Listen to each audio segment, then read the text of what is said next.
In the cold outer rim of the galaxy, far from any sun, there floated a lonely space station named Haven 9. It was not beautiful or grand, just a cluster of metal rings and humming engines drifting through the dark. But for Captain Aaron Hale, it was home. Aaron was one of the few humans who chose to live among aliens. He had fought in the Earth Defense Wars years ago, and when peace came, he moved to Haven 9 to escape memories he didn't want to remember. He now ran a small restaurant, the Starlight Grill, famous among travelers for its warm food and quiet atmosphere. His cook was an alien named Rin, a fragile creature from the planet Tavar. Rin had pale green skin, long fingers, and soft silver eyes that reflected every emotion. He didn't speak much, but he cooked like no one else in the sector. Travelers came from light years away just to taste his spiced broth and roasted synth meat. One quiet night, while closing the restaurant, Aaron noticed something strange. Rin was washing dishes, his movement slower than usual. The light above flickered, and Aaron saw dark marks under Rin's thin skin, bruises along his arms and neck. Aaron frowned. "Rin, what happened to you?" The alien froze. His forefingers tightened on the metal pan.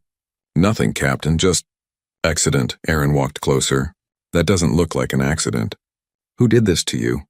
Rin's eyes darted toward the door, toward the shadows outside. Then he whispered, "Please, Captain, don't ask. They will hear." Aaron's gut tightened. "Who will hear?" But Rin didn't answer. He just bowed his head and continued cleaning, trembling slightly. That night, Aaron couldn't sleep. He lay on his narrow bunk, staring at the ceiling while the hum of the station filled the silence. The image of those bruises burned in his mind. He had seen marks like that before, during the war on prisoners. It meant someone was being hurt. Controlled. He decided to check the station's security logs. Haven 9 had old, flickering cameras in the lower levels where Rin lived. When Aaron accessed the feed, he saw a dark figure entering Rin's quarters 2 nights ago. The shape was tall, wearing a black armor suit with glowing symbols, galactic enforcement markings. Aaron's jaw tightened. Galactic enforcement was supposed to protect the weak, not harm them. What was one of their officers doing attacking his cook? He replayed the footage again and again. The armored figure grabbed Rin, shouted something, and then slammed him against the wall before leaving. Aaron couldn't hear the words, the audio was broken, but he saw Rin collapse afterward, alone and shaking. Something inside Aaron snapped. He had promised himself he would never fight again, never get involved, but he couldn't sit by while someone beat an innocent worker under his roof. The next morning, Aaron found Rin preparing breakfast as if nothing happened. "Rin," Aaron said softly, "I saw the camera feed." The alien froze. His silver eyes widened, then filled with tears. "Please, Captain, you do not understand. They said if I speak, they will take me back." "Take you back where?" Rin hesitated. "To the colonial labor rings. Tavar people are not free there. We belong to them." "I escaped." Aaron's chest went cold. The galactic law banned slavery years ago, but he knew too well that powerful groups ignored the law when it suited them. "Who is they, Rin?" Aaron asked. "The council enforcers," Rin whispered. "They say I am stolen property. They found me. They come to take me. Soon."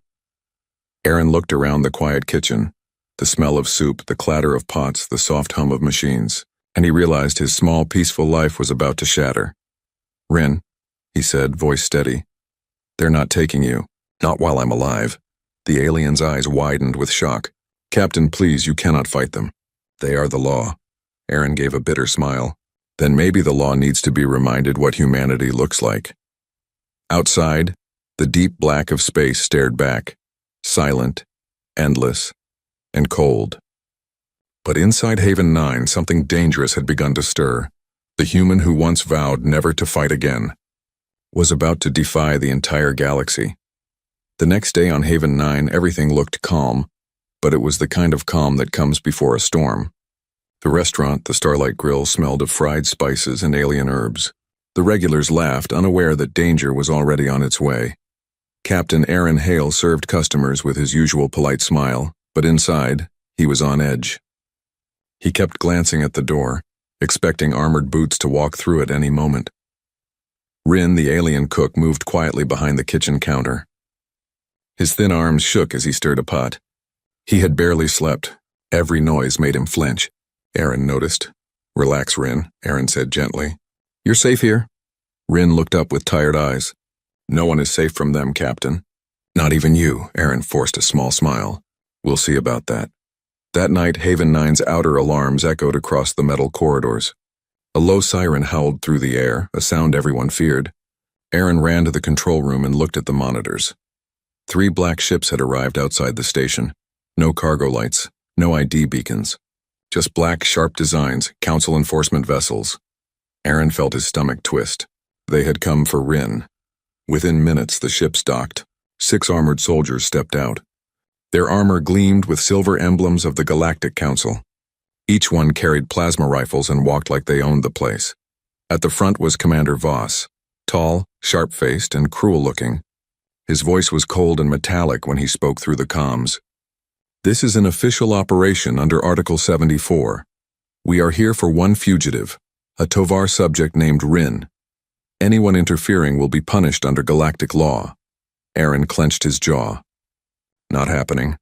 He cut the comms and turned toward the kitchen. Rin stood there shaking, a metal spoon still in his hand. "They've come," Rin whispered. Aaron nodded. "You have somewhere to hide?" Rin shook his head. "They will search everywhere." Aaron looked around the kitchen. The steam vents, the food storage units, the cold locker. Then his eyes fell on the old supply shaft behind the oven. "Get in there," he said. "Now," Rin hesitated. "Captain, if they find you helping me, they will kill you." Aaron smiled faintly. "I've been close to death before. Go." Rin crawled into the shaft and Aaron sealed it shut with a hidden latch. Then he turned off the lights, grabbed his plasma pistol, and waited. The heavy boots echoed down the corridor. Thud. Thud, thud. The metal door slid open with a hiss. Commander Voss entered with 2 soldiers. His eyes scanned the room. "Captain Hale," he said. "We know the fugitive works here. Hand him over." Aaron crossed his arms. "You got a warrant?" Voss smiled darkly. "The council doesn't need warrants for property." Aaron's fists tightened. "He's not property. He's a person." Voss took a step closer, armor clinking. "You humans always think you can decide what is right and wrong. But this station follows galactic law, not Earth morals. The Tovar are owned by the council. You are sheltering stolen goods." Aaron stared him down. "Then maybe the law is broken." For a moment, silence filled the room. The soldiers' weapons hummed softly, ready to fire. Voss's smile vanished. "Search the place." The soldiers began tearing through the kitchen, overturning pans, smashing crates, scanning walls. One of them moved toward the oven. Aaron's heart pounded. He needed a distraction, fast. He grabbed a hot skillet and threw it across the room. It hit a shelf of bottles, exploding into fire and smoke. The soldiers shouted, turning their guns toward the flames. Aaron dove behind the counter, fired 2 quick shots. One soldier's armor sparked, and he fell. The other ducked, returning fire. Energy bolts sizzled through the air, lighting up the dark kitchen. Voss shouted, "Don't stop him alive! The council wants answers." Aaron rolled to the side, hit the emergency lockdown switch. Steel shutters slammed down over the doors, trapping everyone inside. Smoke filled the room. Sparks rained down. Aaron could hear his heart pounding louder than the gunfire. He ducked behind a counter, reloaded, and waited for Voss's voice. "You're making a mistake, Captain Hale," Voss shouted through the smoke. "You think you're saving him?" "You're declaring war on the council." Aaron gritted his teeth. "Then maybe it's time someone did." He fired again.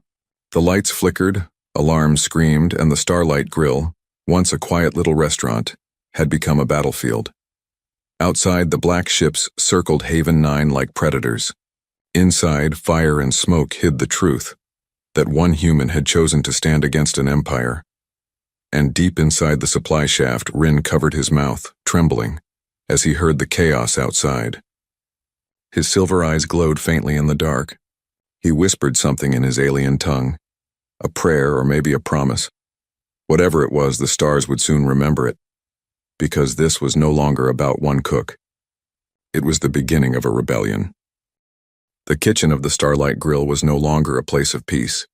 Flames licked the walls, smoke curled through the air, and the sharp smell of burnt oil filled every breath. The fire alarm screamed, mixing with the sound of plasma shots bouncing off metal. Captain Aaron Hale crouched behind a fallen table, clutching his blaster. His pulse raced. Every instinct told him to run, but he couldn't. Rin was still hiding below, trapped inside the narrow supply shaft. Outside, Commander Voss shouted orders through the haze. Seal every exit. The fugitive is still here. The soldiers spread out, their armor glowing faint blue through the smoke. One of them spotted Aaron's movement and fired. The plasma bolt hit a pot above him, spraying molten metal. Aaron rolled aside just in time. He took aim and fired back. The soldier dropped with a thud. Two more advanced, their boots crunching on broken glass. Aaron hit the emergency sprinkler switch. Water burst from the ceiling, hissing as it touched the flames, turning the kitchen into a fog of steam. In the confusion, Aaron crawled to the hidden latch behind the oven. He whispered, "Rin, you there?" A faint voice replied from inside the shaft. "Captain." "I can't breathe. It's getting hot." Aaron gritted his teeth. "Hang on, I'll get you out." He slammed his fist against the control panel, opening the back maintenance tunnel. It led straight to the outer docking bay, a possible escape route. But reaching it meant crossing open ground.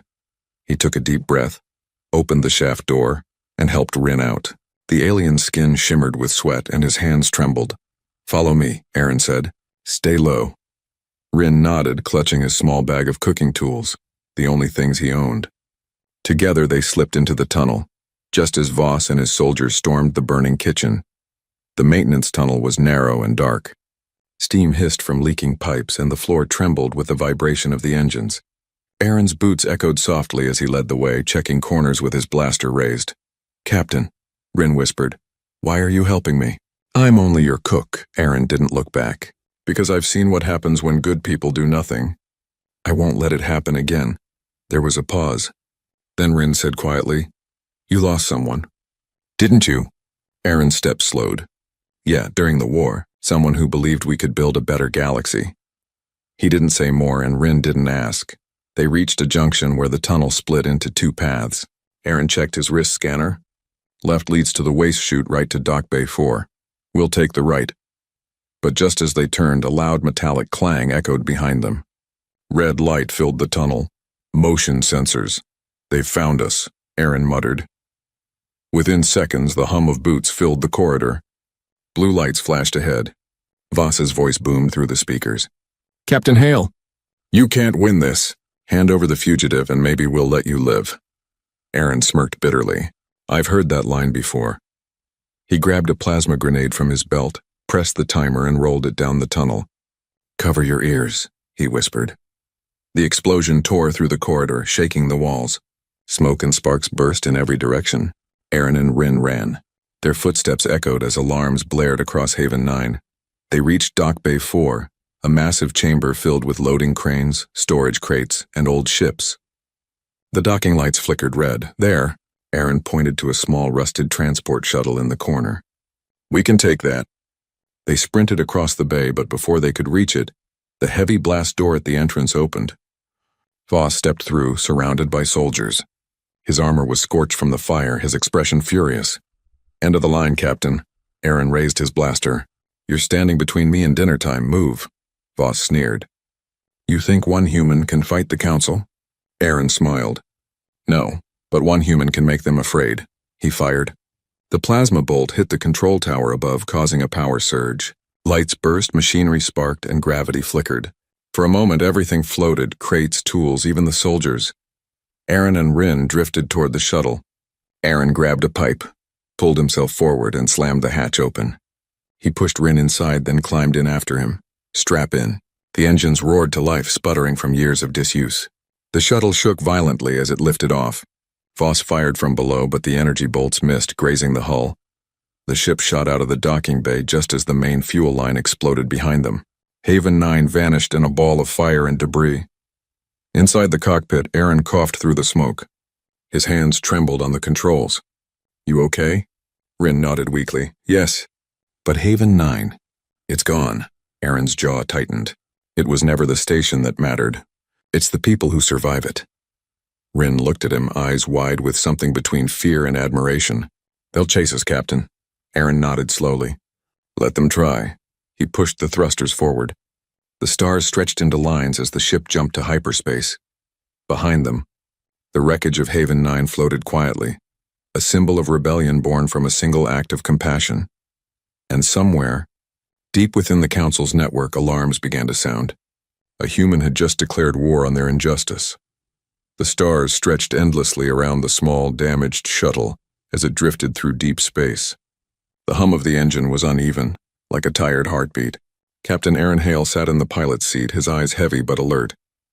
His hands were blackened with grease and sweat rolled down his neck. Beside him, Rin sat quietly wrapped in a silver blanket.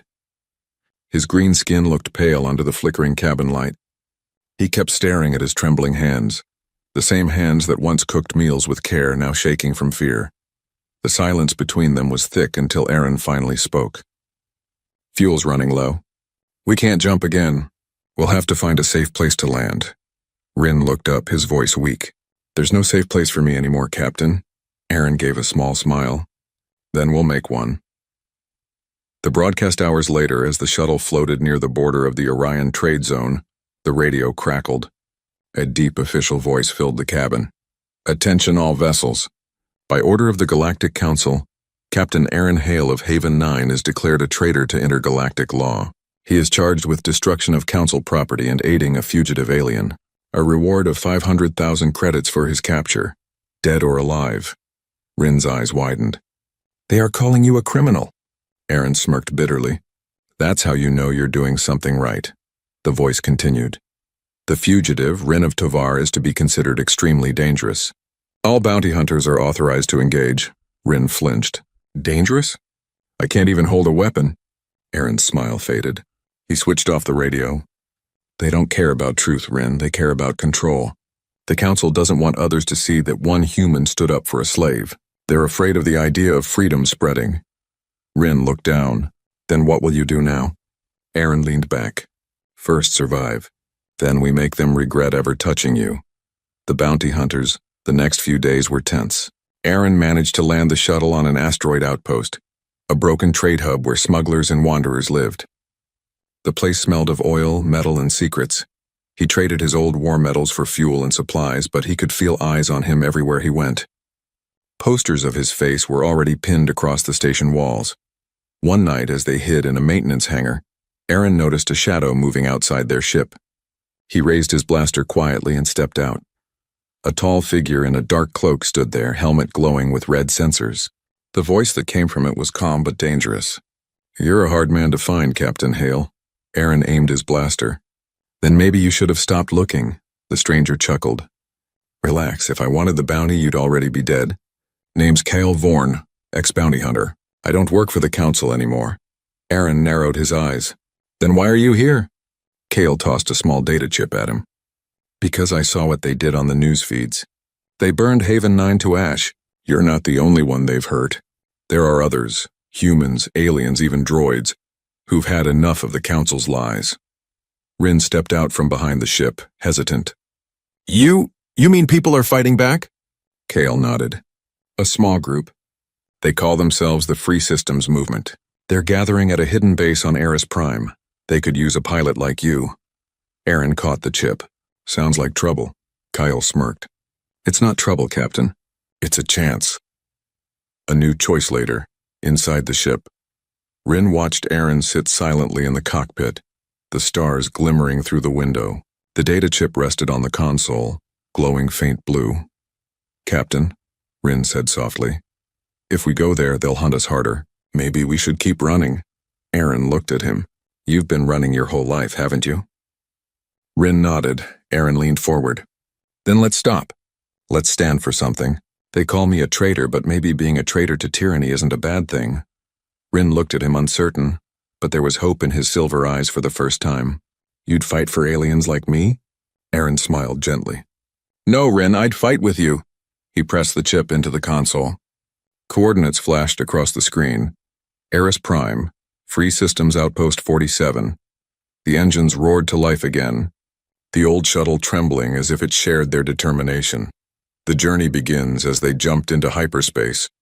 Rin stared at the stars stretching into white lines. He whispered, "They said Tovar people had no voice in the galaxy." Maybe they were wrong. Aaron looked at him. "Every great change starts with one voice, men and one good meal." Rin laughed softly. The first real laugh since Haven 9 burned, but as they disappeared into the dark void, Far behind them, Commander Voss stood in the ruins of the asteroid station. Holding a tracker in his hand, he smirked. "Run, Captain Hale, run as far as you can." "The galaxy is smaller than you think," he pressed a button. A signal blinked across the network, and hundreds of bounty ships lit up with the same target. Locate and capture Aaron Hale. Priority Alpha. The hunt had begun, and somewhere between the stars, the first sparks of rebellion were about to ignite. The stars swirled into focus as the small shuttle dropped out of hyperspace. The engines hummed weakly, smoke rising from the side panels, but they had made it. Before them hung a dark, frozen world, Eris Prime. The planet looked dead from space, covered in black ice and storms that glowed faintly with electric light. But somewhere below, hidden beneath the storms, was hope. Aaron Hale adjusted the shuttle's course, his tired eyes scanning for the signal Kale had given him. "Coordinates match," he muttered. "Now let's see if this rebel base actually exists." Rin sat beside him, clutching a small thermal blanket around his shoulders. His silver eyes reflected the storm lights outside. "This place?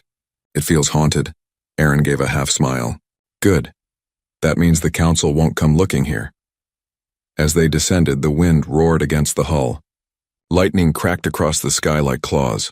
The shuttle shook violently, alarms flashing red. Rin grabbed the edge of the console. "We're falling!" "Not yet," Aaron said through gritted teeth. He pulled the manual lever, forcing the engines to stabilize. The shuttle groaned as it pushed through the storm clouds. Then suddenly everything went still. They broke through the clouds into silence. Below them was a hidden valley, dark and shielded from scanners by an energy field. And in the middle of that valley stood a small city built inside the ice. Lights glimmered from tunnels and domes below, like stars trapped underground. Aaron exhaled slowly. There it is, the Free Systems outpost. The ship landed roughly on a frozen platform. The moment the engines shut down, a group of armed figures surrounded the shuttle. They wore mixed armor, scavenged from different worlds. Their leader, a woman with gray hair and sharp green eyes, stepped forward. "You're a long way from safe space, human," she said. "Name and purpose." Aaron raised his hands calmly. "Captain Aaron Hale. I was told to come here by Cale Vorn." The woman's expression softened slightly. "Cale's alive? That's a surprise." She signaled to her soldiers. "Stand down. Bring them in." Rin hesitated as they entered the underground base. The air was warmer but filled with the scent of oil and machinery. Aliens of all shapes worked beside humans. Engineers, doctors, refugees. Some looked scared, others angry, but all carried the same look of determination. Aaron watched them closely. "Looks like the galaxy's misfits finally found a family." The gray-haired woman turned to him. "We prefer the term survivors. I'm Commander Lyra, leader of the Free Systems. Kel said you might come." They entered a large command hall. Screens showed images of planets, trade routes, and Council military bases. Lyra pointed to one of the maps. "The Council has been using slave labor across the outer systems. Tavar Nireen, even some humans. But it's worse than that." She pressed a button. A hologram appeared, showing an alien body covered in strange implants. "They're experimenting," she said grimly. "Testing how to merge alien biology with weapon tech, turning slaves into living machines." Rin stepped forward, trembling. "That's what they wanted from me." Aaron turned sharply. "What do you mean?" Rin's voice cracked. "Before I escaped, they took some of my people. They said Tavar blood can survive high radiation. They wanted to use us for warships, living fuel sources." Lyra nodded. "And now that you're free, the Council wants you silenced. They can't risk the truth getting out." Aaron's jaw tightened. "Then we expose them." Lyra gave a tired smile. "That's exactly what we're trying to do. But we're few. The Council controls every channel, every planet." Aaron leaned on the table, eyes burning with resolve. "Then we don't go through them. We go around them. Broadcast the truth ourselves. Every outpost, every ship, every back alley trader. We show the galaxy what they've done." Lyra studied him. "You sound like a man who's already made his choice." Aaron met her gaze. "I made it the day they hurt my friend." Rin looked at him, stunned. You call me your friend?" Aaron smiled softly. "You've earned it." For the first time, Rin's eyes filled with something other than fear, hope. Lyra stepped closer. "If you're serious, Captain, we'll need your help. There's an old relay tower on the moon Vaster 3. If we can reach it, we can send a message across half the galaxy. Aaron nodded. Then that's our next move. Before anyone could speak, an alarm suddenly echoed through the base. Red lights flashed. A voice shouted from the comms. Multiple ships approaching. Council signature confirmed. Rin froze. They found us. Aaron drew his blaster, eyes narrowing. Then we fight, Lyra gave a grim smile. Welcome to the rebellion, Captain. The ground trembled as the first explosions shook the outer tunnels. The hidden base, their fragile hope, was under siege. Smoke filled the corridors as soldiers rushed to their stations. And in the chaos, Aaron turned to Rin. You wanted freedom, right? Rin nodded shakily. Then this is where it begins. Outside, in the stormy sky of Eris Prime, Council ships descended like dark angels. But this time, the galaxy's forgotten were ready to fight back. The rebellion had found its voice, and the human who once just wanted peace had become its spark. The ground shook beneath their feet as explosions ripped through the icy caverns of Eris Prime. The alarms wailed through the tunnels like screams of metal. Steam hissed from broken pipes, and the air was thick with smoke and panic. Captain Aaron Hale raced through the corridor, blaster in hand, shouting orders. Seal the lower gates. Keep the civilians back. His voice was rough but steady. Behind him, Rin struggled to keep up, clutching a small energy pack against his chest. Captain, Rin cried. They've breached the outer tunnels. Aaron cursed under his breath. Then we make them pay for every inch. Council troops were pouring in, armored soldiers with black visors and glowing blue rifles. The sound of plasma fire echoed through the ice halls as rebel fighters took their positions. The once quiet underground city was now a war zone. Commander Lyra appeared from the smoke, her face streaked with dirt. They've jammed our comms, she said. We can't contact the outposts. Aaron's eyes darted toward the control chamber above. Then we take back the tower and fix it ourselves. Lyra nodded grimly. I'll hold the south tunnel. You get that relay online? Aaron looked to Rin. You coming? Rin hesitated, shaking. I'm not a fighter. Aaron gave a quick, fierce smile. You don't have to be. You're smarter than any of them. I need your hands, not your gun. Something in his tone gave Rin courage. He nodded. All right, Captain. Let's go. They sprinted through the narrow corridors as explosions shook the ground. Sparks fell from the ceiling. Aaron led the way up a frozen stairwell toward the communications tower. Bodies of fallen rebels and council soldiers littered the path, the cost of resistance. When they reached the upper level, Rin stopped short. The huge glass window revealed the battle below, the frozen valley on fire. Rebel ships fought desperately against the Black Council destroyers. The sky burned red. Rin's voice was barely a whisper. So much death. All for me. Aaron turned sharply. No, for what you represent. They want to make you a symbol of fear. But today you'll be a symbol of freedom. Before Rin could reply, the door ahead exploded open. 3 council troopers stormed in, firing. Aaron pushed Rin behind a console and returned fire. Blue energy bolts cracked through the air. One soldier fell, another ducked behind a pillar. Aaron's shot hit a fuel canister, sending a burst of flame across the room. The last trooper tried to rush forward. Aaron met him halfway and slammed a fist into his helmet, sending him crashing to the ground. When it was over, the silence returned, short and sharp. Rin peeked from behind the console. Are you hurt? Aaron wiped the blood from his lip. I've had worse breakfast. They moved toward the main terminal. Rin began typing rapidly, his long fingers dancing over the alien keys. If I can bypass their jammer, I can restore the signal.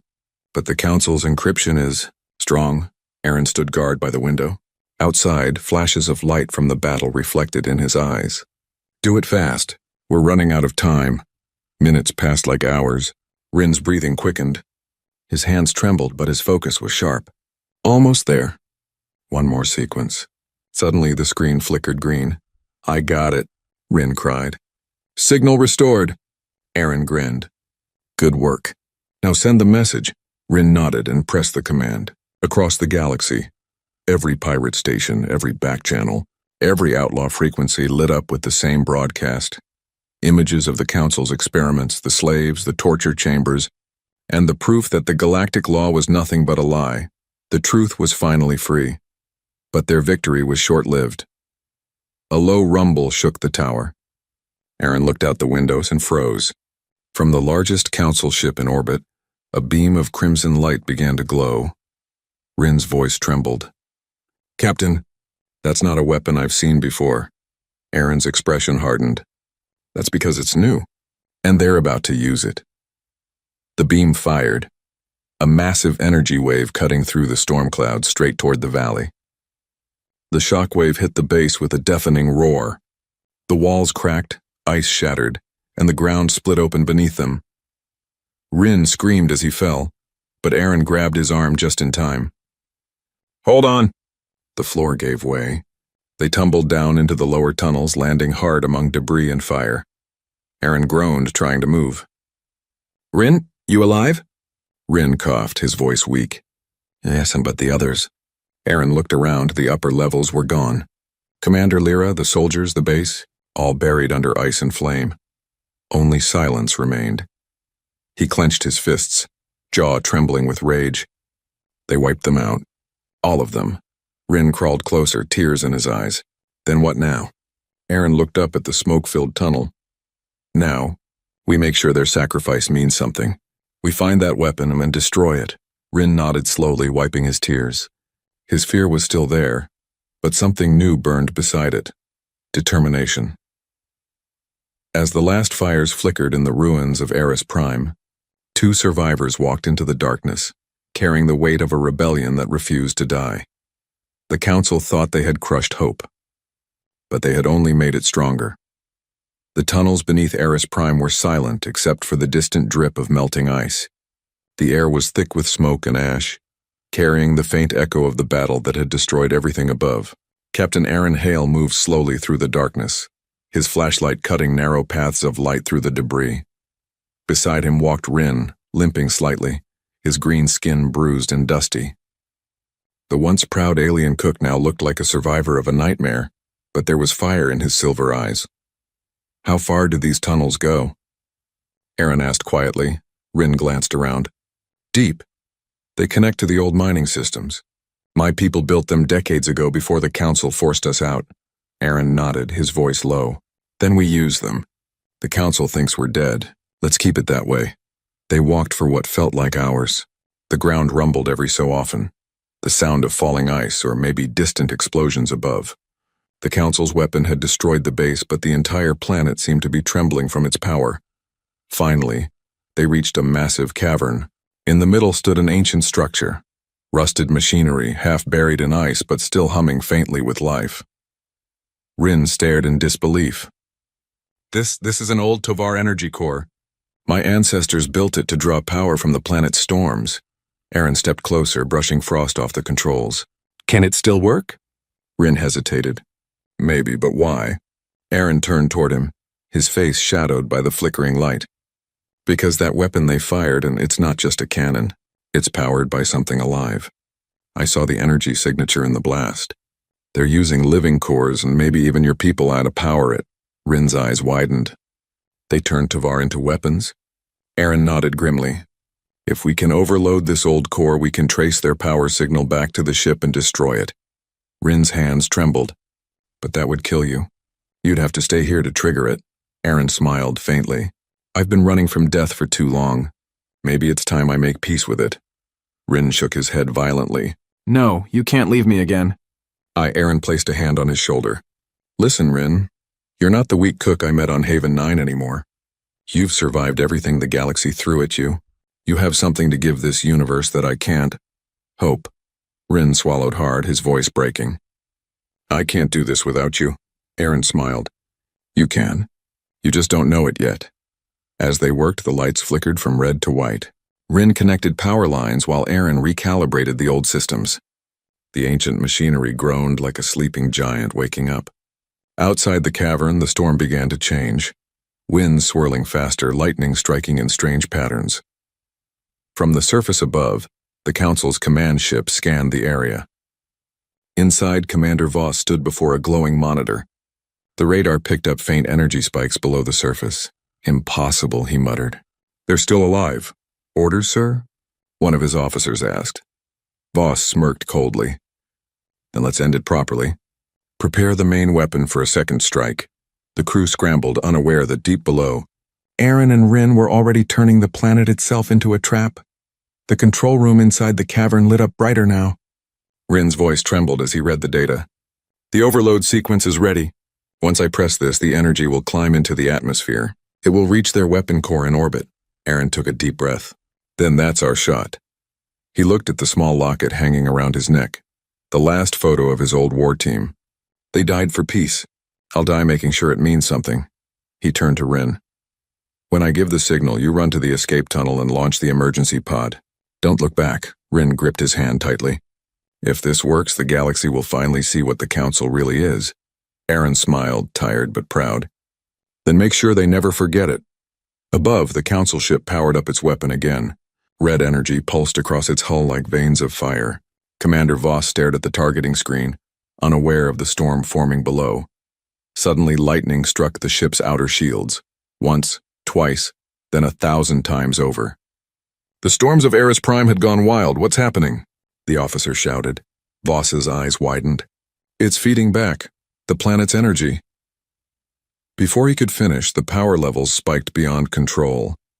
In the cavern below, Aaron smiled faintly as the lights around him began to glow blinding white. The core screamed like thunder. He closed his eyes and whispered, "For them, for all of us." The explosion was silent in space when a burst of light brighter than a star. The Council's ship disintegrated, its weapon burning itself apart. Every broadcast tower in the system captured the explosion, and with it, the message Rin had transmitted, the truth of the Council's crimes and Aaron Hale's final stand. Hours later, Rin awoke in a life pod drifting above the shattered planet. The debris of the Council fleet floated around him, glowing softly in the starlight. His chest ached, his hands shook, but he was alive. He looked down at Eris Prime and now calm, no longer storming, then whispered, "Thank you, Captain." When the rescue ships from the free systems arrived days later, Rin stepped out of the pod as something new, not a slave, not a fugitive, but a symbol. News spread across the stars, the story of one human who stood against an empire, the man who gave his life to save a friend. The galaxy would remember his name, Aaron Hale, the human who made the Council fall. And as Rin looked up at the stars, he promised quietly, "Your fight isn't over, Captain. I'll carry it from here." In the darkness of space, one voice had become a chorus. One act of kindness had become a revolution. And from that day on, the galaxy would never be the same again.